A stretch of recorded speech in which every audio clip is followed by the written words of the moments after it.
कार्तिक मास में दीपावली का महत्व बताते हुए सूत जी कहते हैं कि जो भाग्यहीन को मिले नहीं भली वस्तु को योग, संसार में मनुष्य शरीर प्राप्त करके भी कुछ लोगों को भाग्य का लाभ नहीं मिल पाता, इसलिए मनुष्य शरीर प्राप्त करके भी उनकी दुर्गति होती है।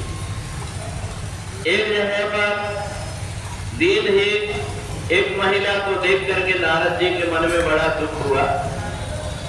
भगवान नारायण से पूछा, भगवान नारायण से कहा कि आपने बताया कि मनुष्य शरीर बड़ा मुश्किल से मिलता है, परंतु मैंने देखा एक वृद्ध महिला एक दाना के लिए तरस रही है। सारे लोग आनंद और उत्साह में दीपावली मना रहे हैं, फिर आखिर की इससे क्या गलती हुई? भगवान नारायण ने कहा, नारद तुम तो जानते हो कि मृत्यु लोग कर्म भूमि भोग जीव प्राकृत भोगा, ये जीवात्मा पहले जन्म का अपना किया हुआ कर्म हो। ये जो महिला है, ये महिला जब कभी भी भगवान की कोई कथा हो, पूजन हो, तीर्थ हो, वहां जाकर के दूसरों के जेवरों की चोरी करती थी, पैसों की चोरी करती थी। इसलिए एक जन्म में आकर के एक दाने के लिए तरस रही। तो इसलिए बोए पेड़ अमूल का फिर आम कहां से पाए? प्रत्येक व्यक्ति को अपने कर्म का फल अवश्य भोक्तव्य। नारद जी ने कहा, भगवान ऐसे जाने अनजाने किसी व्यक्ति से किसी जन्म में कोई गलती हो जाए तो क्या करे? भगवान नारायण ने कहा कि कार्तिक मास में वैकुंठ चतुर्दशी,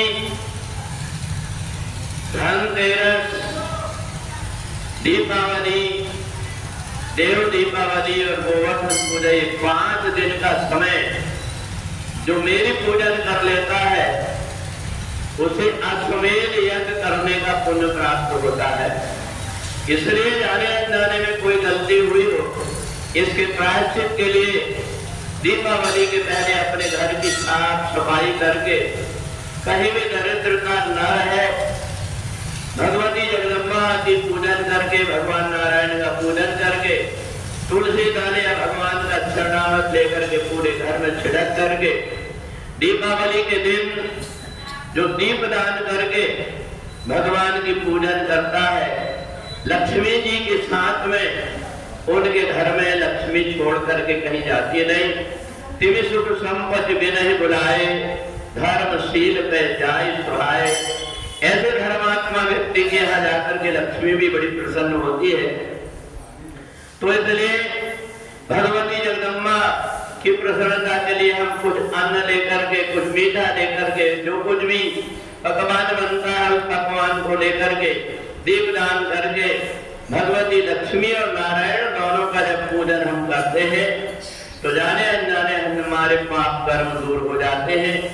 इसलिए भगवान ने बताया कि श्रद्धा और भक्ति से जो व्यक्ति पूजन करता है उसके जाने अनजाने किए हुए पाप कर्म नष्ट हो जाते हैं। और दीपावली के दिन जो अपने घर में बढ़िया से दीप दान करता है, भगवान का आह्वान करके पूजन करता है, उसके घर से लक्ष्मी कभी जाती नहीं। बुढ़ी सच्चिदानंद